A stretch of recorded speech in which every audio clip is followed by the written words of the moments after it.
Сайн байцгаана уу та бүгдийн хамглан айлтгая. Өнөөдрийн захин хичээл 2-ын хүрээнд ярих асуудлуудаа товч танилцуулъя. Нэгдүгээрт нь бол энэ хичээлийн гол зорилго бол бичих гэж юу болох тухай, за эрдэм шинжилгээний бичлэг гэж юу юм, тэр нь бусдаас юугаараа онцлогтой юм, за түүнд ямар шаардлага тавигдгийг, за энэ шаардлагыг хэрхэн яаж хангаж сурах тухай ур чадварыг эзэмшүүлэх зорилготой хичээл гэж хэлж болно. За энэ зорилгын хүрээнд бол бид нар хэд хэдэн зорилтуудыг тавьж байна. Нэгдүгээрт нь бичхүү үйл явц болох нь. Хоёрдугаарт нь эрдэм шинжилгээний бичиг гэж юу юм? За тэр нь одоо бусдаас ямар онцлогтой юм бэ гэдгийг ярих болно. За гуравдугаарт нь бид нар эрдэм шинжилгээний бичлэгийн үе шат гэж юу юм, төлөвлөлт гэж юу вэ, сэдв сонгоно гэж юу вэ, түүнд ямар шаардлагууд тавигддаг юм бэ гэдгийг бол бас товч ярих болно. Ингээд эцэст нь та бүгдийн мэдлэгийг батгах үднээс ямар даалгавар өгөх тухай яриад бид нар хичээлээ өндөрлөх болно. Бидний нэгдүгээр тавж үзэх ёстой асуудал бол бичхүй гэж юу юм бэ? Бичхүй буюу writing гэж англиар хэлдэг. Энэ талаар товч ярилцъя. За нэгдүгээрт нь бол энэ бичнэ гэдэг бол хүний оюутны судлах үйл явц гэдэг талаас нь бид нар ярина. Энэ бичнэ гэдэг нь бол та номтоо уншин, танилцсан, судалгаа хийн, мэдээлэл цуглуулна, бусдаа санал бодлоо солилцсон гэх зэргээр одоо ихээхэн хэмжээний судалгааны ажлыг бол хийх хэрэгтэй болдог. Тэгэхээр энэ утгаараа бол энэ судлах үйл явц гэж үзэж байгаа. Хоёрдугаарт нь бичнэ гэдэг бол өөрийгөө хөгжүүлэх үйл явц. Та бичснээр бол өөрийгөө хүссэн сэдвийнхаа хүрээнд ном сонин унш судалгаа шинжилгээ хийснээр бол өөрийгөө хөгжүүлж байна. Түүнчлэн өөрийнхөө бичих ур чадвар, түүнийгээ бусдад ойлгомжтойгоор илэрхийлэх ур чадвараа хөгжүүлж байна гэдэг нь та хөгжиж байна гэсэн. Энэ утгаараа бол бичнэ гэдэг бол хөгжүүлэх үйл явц юм а гэж үзэж байгаа. Бид бүхэн бичснээрээ өөрийнхөө мэдлэг туршлагыг хэлбэржүүлэн эмхлэн цэгцэлдэг. Тодорхой хэлбэрт оруулж бид нар бичих юм бол бусад хэлбэрүүд оруулах замаар үүнийгээ бусад хүргэдэг тийм үү. Ингэснээр өөрийнхөө мэдлэгийг бид нар эмхлэн цэгцэлж байна гэсэн үг. За мөн бид нар бичснээрээ өөрийгөө сэтэлжүүлж өөрийгөө нэг талаасаа сорж байна гэсэн үг. Сорж байна гэсэн үг. За энэ бол хөгжлийн ихээхэн чухал зүйл байдаг. Та бүхэн бичснээрээ өөрийнхөө ур чадварыг хурцлахын зэрэгцээ өөрийнхөө мэдэхгүй чадахгүй байгаа зүйлийг ойлгон таниад түүнийгээ нөхөх ийм үйл ажиллагаа явуулдгаараа өөрийгөө сэтэлжүүлж яадаг, өөрийгөө сорих үйл явц болж өгдөг юм байна гэж болно. Мөн бичнэ гэдэг бол өөртөө ихтэй байх, чадахцуулах үйл явц гэж үздэг. Гэх мэт ингээд үзэх юм бол бичнэ гэдэг бол маш өргөн хэмжээний ийм үйл явц процесс юм байна гэж ойлгож байгаа. За ингээд бичхүү яагаад үйл явц болдго юм бэ гэдгийг бол хэдэн зүйлээр авч үзье гэж бодож байна. За нэгдүгээрт нь бичхүү гэдэг бол зөвхөн суугаад үзэг цаас нийлүүлээд эсвэл компьютерийн ард суугаад бичнэ гэсэн үг бол биш. Энэ маань тодорхой хүний таны мэдхгүй бүрдэл хэсгүүдийг өөртөө агуулж идэг. За тухайлбал та бүхэн энэ слайдаас харж байна. Бичихийн тулд бид нэр унших ёстой. За бичихийн тулд бид нэр ярих ёстой. Бусдаа ярилцаж өөрийнхөө санаа бодлыг тайлбарлаж явах ёстой. Мөн түншлэн бид нар бичихийн тулд сонсох ёстой байдаг. Бусдын санал бодлыг сонсч, тэдний зөвлөгөө хүлээж авч замаар өөрийнхөө бичих үйл явцыг улам хуцалж өгч байдаг. Үүний эцэст бид нар бичих процесс руу ордог. Бичих үйл ажиллагаа руу ордог. За ингээд энэ бүх талаар бол манай захин хичээлүүд орох болно. Жишээлбэл унших хэрхэн зөв унших юм бэ? Бүтээлчээр уншина гэж юу юм бэ гэдэг талаар одоо манай багш нар болон бид бүхэн хамтран энэ хичээлийг заах болно. За ярих гэдгийн хүрээнд бол бид нар мөн одоо хэрхэн яаж өөрийгөө ойлгомжтой илэрхийлэх үү? Бусдад өөрийнхөө санаа бодлыг яаж илэрхийлэх үү? Яаж эрдэм шинжилгээний илтгэл тавих уу зэргээр ярих болно. За ингээд мөн одоо бусдад санал бодлоо солилцох, бусдын санал бодлыг хэрхэн зөв яаж хүлээж авах юм бэ гэдэг талаар бид нар бас ярих болно.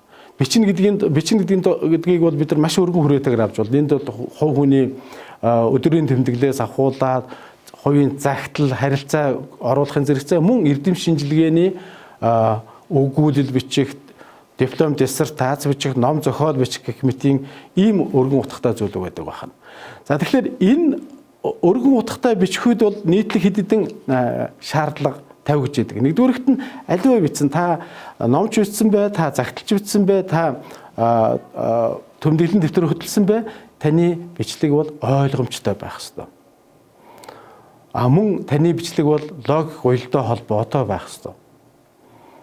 өөр хоорондоо зөрчилгүй байх ёстой тийм үү. За 3 дугаарт нь хэл найруулгын алдаагүй монгол хэлнийхээ дүрм найруулгыг сахин мөрж чаддаг байх ёстой. Энэ бол нийтлэг шин чанар нь гэж хүн. Харин бид нэр эрдэм шинжилгээний бичлэг гэж хэлээд байгаа зүйл маань бас арай онцлог шинжтэй. Саяны хэлсэн хэд хэдэн шинжийг агуулгын зэрэгцээ бас нэлээд одоо тийм онцлог шинжтэй. Тухайлбал эрдэм шинжилгээний бичлэгийн нэгдүгээрт нь төлөвлөсөн тодорхой төлөвлөлтөө зорилттой хөрөх үрдөнгөө урьдчилан тооцсон ийм арцнаал үйл ажиллагаа, арцнаал үйл явц байгаа. Хоёрдугаарт нь эрдэм шинжилгээний бичлэгийн сэдвийг бол бид нар заавал нийгмийн асуудал байх ёстой гэж үздэг. Өөрөөр хэлбэл энэ асуудал маань нийгмийн эрх ашгийг хүндсэн нийгмийн ач холбогдол бүхий ийм асуудлаар эрдэм шинжилгээний бичлэгийг бид бүхэн хийдэг. За энэ утгаараа бол таны судалгааны ажил нийгмийн ач холбогдол бүхий таны бичлэг бол эрдэм шинжилгээний бичлэг бол нийгэмд хэрэгтэй зүйл байх ёстой. За түүнчлэн эрдэм шинжилгээний бичлэг бол судалгаанд тулгуурласан баримт нотлогоотой байх ёстой тийм ээ. Та хэлж ярьж байгаа зүйлээ бусдад итгэлтэй үнэмшилтэй ойлгуулж хүлээн зөвшөөрөхийн тулд бол тодорхой баримтсал дээр судалгаан дээр суурилсан байх ёстой. За мөн эрдэм шинжилгээний бичлэг бол тодорхой бүтэц агуулгатай байдаг.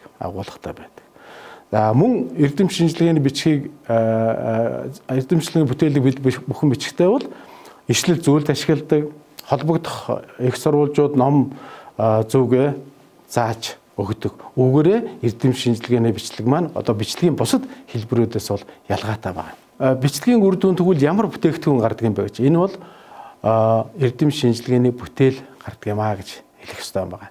За тэгвэл энэ эрдэм шинжилгээний бүтээл маань бас одоо саяны хэлсэн тэр эрдэм шинжилгээний бичлэгийн шинжүүдийг агуулгахын зэрэгцээ мөн одоо бас тодорхой нийтлэг өөрмөс шин чанаруудыг өөртөө агуулж яадаг.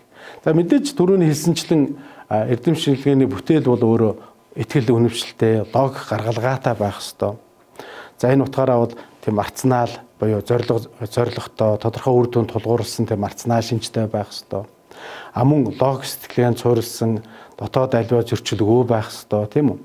За мөн таны эрдэм шинжилгээний бүтээл бол судалгаанд суурилсан үнэлгээ нотлогоотой байх ёстой. 3 дугаарт мэдээж их сурвалжт хийсэн дүн шинжилгээ хийсэн шүүмжилт сэтгэлгээнд суурилсан бүтээлч байх ёстой. Энэ бол эрдэм шинжилгээний бүтээлийн нийтлэг шин чанар байна. За мөн эрдэм шинжилгээний бүтээл бол хэрэглээнд баримжаалсан байх ёстой. Энэ хэрэглээ бол зөвхөн практик хэрэглээс гадна энэ онлайн хэрэглээ ч гэсэн онлайн хэрэглээ эмпирик таны мэдхүйн бусад одоо хэрэгцээнд чиглэсэн түүний тийм хэрэгцээг хангах байх хэрэглээнд суурилсан практик шийдэл суурилсан байх ёстой. За мөн эрдэм шинжилгээний бүтээл маань бол тодорхой үр дүнд тэмүүлсэн үр дүнд хүрэхийг эрмэлзсэн байх ёстой. За энэ бол эрдэм шинжилгээний бүтээлийн бол одоо нийтлэг шин чанараа гэж бид бүхэн хэлж байгаа.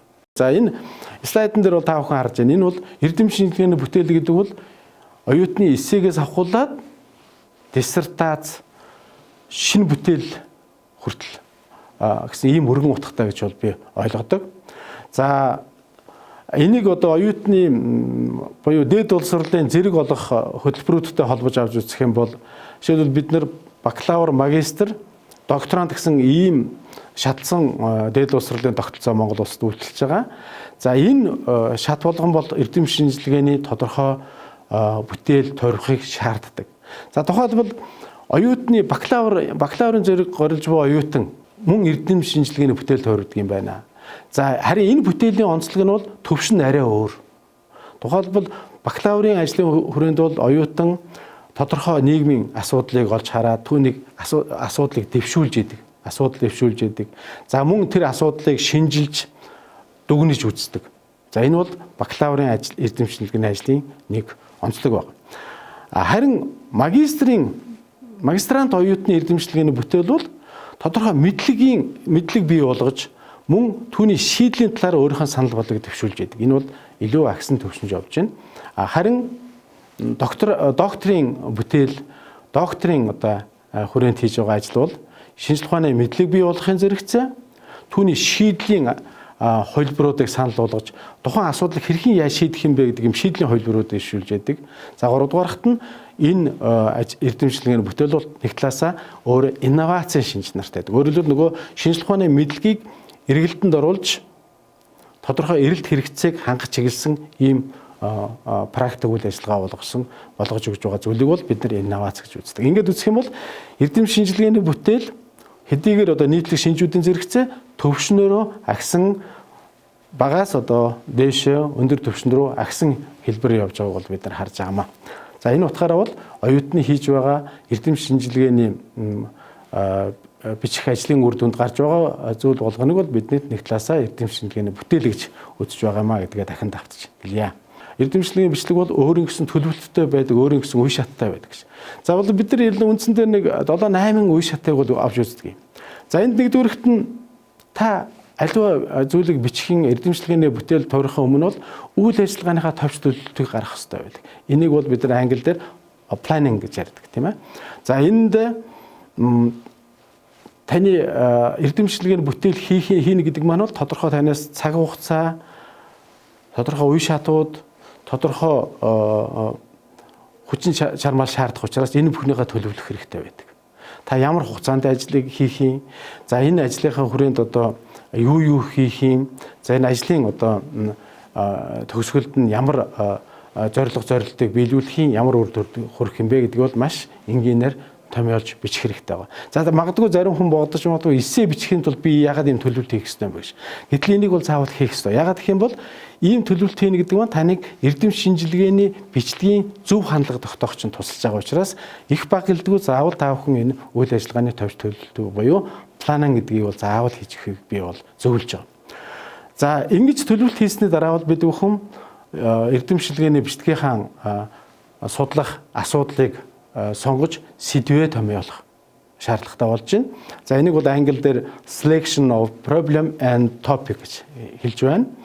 За энэ асуудлын хүрээнд бол та бүхэн ямар асуудлыг сонирхож байгаа юм бэ гэдгээ тодруулна. За тэр асуудлаа илүү наривчлаа та бүхэн сэдв болгон томьёолно. За ингээд таны бичих ажлын чи ерөнхий цар хүрээ, ерөнхий хамрах хүрээ бол тодорхой гарч ирж байна. За ингэж сэдвээ сонгосныхаа дараа та бүхэн чөлөөт бичлэг буюу бид бүхэн заримдаа энийг бол анхны нор гэж ярьдаг. За англи дээр бол энийг free writing гэж хэлдэг. За энэ ажлыг бол энд хийх шаардлагатай. За энд ажлын free writing үед бол та бүхэн тухайн сэдвээр өөрийнхөө юу мэдж байгаа. За түнчлэн өөрийнхөө юу мэдхийг хүсэж байгаа. За өөрийн чинь ямар асуудал танд ойлгомжгүй байгаа зэргийг бол та ямар нэгэн одоо хяналт шүүлт ямар нэгэн редакц хийхгүйгээр сансан боцноо шууд буулган бичгээ хэлж байгаа. За энэ нь бол танд нөгөө дараагийн одоо эрдэм шинжилгээний судалгаа шинжилгээ хийх боломжийг гаргаж өгч байдаг тийм ээ. Өөрөөр хэлбэл бид нар ярьдаг шүү дээ нөгөө альва зүйлийг эхлэхэд хийцээ байдаг. Тэгвэл жохомгүй ингэж эхлэх процесс чинь энэ чөлөөт бичлэг буюу free writing гэсэн энэ үе шатаар бол гарч ирж байгаа. За үүний дараа та бүхэн мэдээлэл цуглуулах үе шаттай оруулна. За мэдээлэл цуглуулах гэдэг нь data collection. Ямар нэгэн эрдэм шинжилгээний ажил бол заавал судалгаанд суурилсан байх хэрэгтэй. Нотлохотой байх хэрэгтэй гэж түрүүн хэлсэн. Тэгвэл энэ мэдээлэл цуглуулах үе шатн дээр бол жохомхоо энэ үеийг хийдэг. За энэ мэдээлэл цуглуулах та бүхэн судалгаа хийж болно. За мөн түнчлэн ном зохиолын ном зүйн тойм хийж болно. За энийг ном зүйн тоймыг бол бид нар literature review гэдэг энийг бол нэлээд тодорхой дараагийн удаа авч үзэх болно. За энэний дараа та бүхэн хоёр дахь нооргоо бэлдэж эхэлж байгаа. Энийг бол бид нар drafting гэж ярьдаг англи дээр. За ноорглоно гэдэг маань бол нөгөө чөлөөт бичлэгийнхаа тэр өргөжүүлж тэрний хүрээнд хийсэн судалгаа шинжилгээнийхээ үр дүнг базаж буулгахыг хэлж байгаа.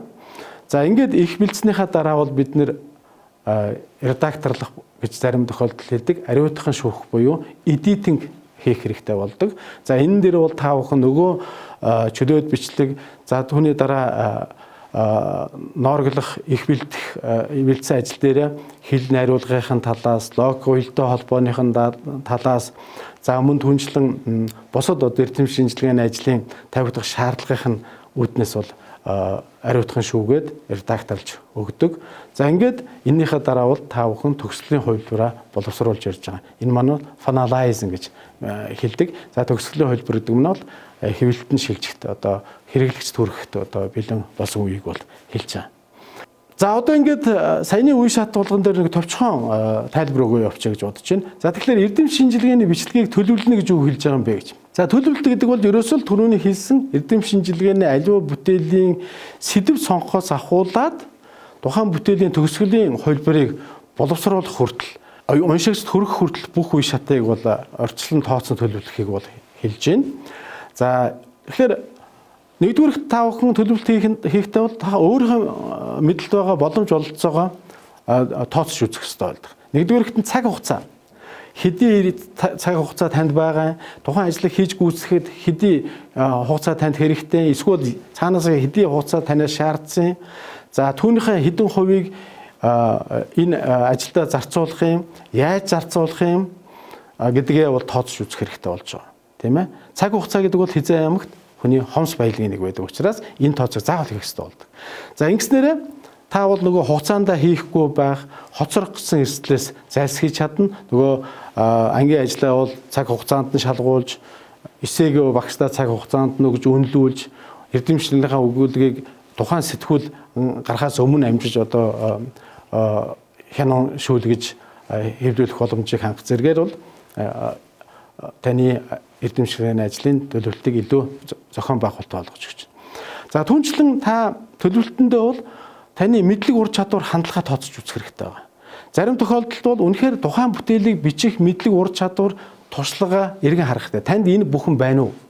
Хэрвээ байхгүй бол та юуг яаж олж авах юм? Энэ бүхэн танд боломжтой хэсэг асуудлыг бол заавал олж үзэх хэрэгтэй. Монголчууд нэг айхтар зүйл хэлдэг л дээ. Хүн хүншлийнхаа хэрээр хөлөөж ийх ёстой. Эсвэл адууныхаа хэрээр эсгэрэх ёстой гэж. Энэ бол жоохон юу хэлж байгаа юм бэ гэх юм бол хүн өөрийнхөө юу чадах эсхийг зөв тооцож үзэх ёстой. Түүнчлэн хүн өөрийнхөө юу мэддэг, түүнчлэн мэдэхгүй юу мэдэхгүй юм бэ гэдгээ мэддэг болох хэрэгтэй байдаг, тийм ээ. За ингээд нэг энд нэг юм үг явдаг л да. Би бол надад энэ нэг үг их таалагддаг юм. Хүн мэдэхгүй байна гэдэг бол аимшигтай биш. Харин мэдэхгүй байна гэдэг бол аимшигтай. Мэдэхгүйгээ мэдчихэд мэдхийн төлөө явахгүй бол бүр аимшигтай гэж хэлсэн үг байдаг. Тэгэхээр энэ үгийг бол та бүхэн санах ёстой. Бид бүхэн төлөвлөлтөндөө ч гэсэн энэ үгийг бас санаж төлөвлөлтөө хийж явах ёстой байна. Ингээд та мэдлэг ур чадвар хандлага төлөвлөлтөндөө тооцож үзснээр бол өөрийгөө хөгжүүлэх, дутагдж байгаа зүйлөө нөхөн сурах, сайжруулах боломжийг бол олж харж байгаамаа гэж тавтан хэлье. За мөн төлөвлөлтөндөө та бүхэн мөнгө санхүүгийнхаа нөхцөл байдлыг тооцож үзэх ёстой. Яагаад гэх юм бол эрдэм шинжилгээний бүтээл гэдэг бол байнга судалгаа шинжилгээ шаардж байдаг. Цаг хугацаа шаардж байдаг. Энэ бүхэн бол заавал мөнгө санхүүтэй холбоотой байдаг. Жишээлбэл судалгаа хийх, ном зохиол худалдаж авах тийм үү? Зэрэг зүйлд чинь бүгдэнд мөнгө төгрөл шаардлагатай болдог. Ийм учраас үүнийгээ тооцож үзэх ёстой. Ингэснээрээ бол та бүхэн бүжиггүй юм хий тооцож, хий төлөвлөж эцэст нь одоо амжилтгүй сэтгэлээр унах тийм ээ аюултай учрахгүй гэсэн үг. Эрдэм шинжилгээний бичлэгийн сэдэв гэдэг бол бас тодорхой шаардлагыг хангасан байхыг шаарддаг. Та өдрийн тэмдэглэгч бол та өөрийнхөө хүссэн зүйлийг сонгож аваад бичиж бол. Та өөрийнхөө сэтгэлдлийг бичихийн тулд та хүссэн сэдвүүрээ бичиж болно. Хэрвээ та агсан төвчний ажил буюу одоо мастер, докторийн ч байдаг юм, эсвэл оюутны эрдэм шинжилгээний илтгэлч гэдэг юм уу, юм агсан төвчний эрдэм шинжилгээний бүтээл тойрох гэж байгаа бол аль болохоор тийм үндэсний болон дэлхийн нийтийн анхаарлын төвд байгаа бусдын анхаарч сонирхож байгаа ийм сэдвийг сонгож авах хэрэгтэй. Өөрөөр хэлбэл ирээдүйд сэдв байх хэрэгтэй. Таны сонгож авсан сэдв чинь цаашаа үргэлжлэх юм боломжтой байх хэрэгтэй. Энийг бол бас анхаарах хэрэгтэй юм байна. За ингэж өгснөөр ийм сэдв сонгож авна гэдэг чинь бол та судалгаанд санхүүжилт авах боломжтой. Жишээл улс орон үндэстэн дэлхийн нийт өмнөд тулгарч байгаа асуудлыг сонирхож байгаа асуудлаа судлах, шинжлэх, шийдвэрлэх арга замыг ирж хайхын тулд түнд хөрөн мөнгө санхүүжилт бол гарах бэлэн байдаг. Жохомхоо энэ боломжийг бид нар бас анхаарч үзэх хэрэгтэй байна. За ингээд сэдвээ асуудлаад сонгоод сэдвээ томьёолоод ирэхлээр дараа нь энэ сэдвээ тодруулан хумих шаардлагатай болж өгдөг. Өөрөөр хэлбэл нөгөө таны сэдв чинь их өргөн хүрээтэй байх юм бол эндээс энэ бол таны төвлөрөл алдагдах болно. Та энэ дээр бол их цаг хугацаа зарах учраас сэдвээ аль болохоор хамрах хүрээгийг нь хумж өгж тодорхой болгож таны судалгааны бичлэгийн гол төвлөрлийг бол тодруулж өгсөн байх шаардлагатай байгаа. За ингээд нэг хэдэн жишээ авч үзье л да бүгдээрээ. Жишээлбэл сэдв сонголтын жишээ гэж байна. За түрүүн бид нар хэлсэн. Шийдвэр зохих нийгмийн юм асуудал байх ёстой гэж тийм ээ. За энэ бол тухайлбал энэ жишээн дээр ядуур гэсэн асуудал байна. За ядуур бол нийгмийн ихэнх бүлэг нийгмийн одоо гишүүдийн нэлээдгүй хувийн аж сонирхлыг хөндсөн тэдний хувьд бол тулгамцсан асуудал болж өгсөн байдаг. Тийм ээ. Хэрвээ та бүхэн санаж байгаа бол Монголын статистикийн ерөнхий газараас 19 онд 2019 онд монголчуудын 3 хүний 1 нь ядуу байна гэсэн юм дүгнэлт гаргасан шүү дээ. Тэгвэл энэ үнэхээр нийгмийн томоохон асуудал байна. За энэ утгаараа бол энэ нийгмийн ач холбогдол асуудал байна. За дараагийн нэг сэдвийг авъя л да. Жишээлбэл нийтийн тээврээр оюутан хөнгөлөлтөө үйлчлүүлэх гэдэг асуудал. Энэ бол оюутан болон тэр оюутантай хамааралтай нийгмийн тодорхой бүлэгт сонирхолтой асуудал.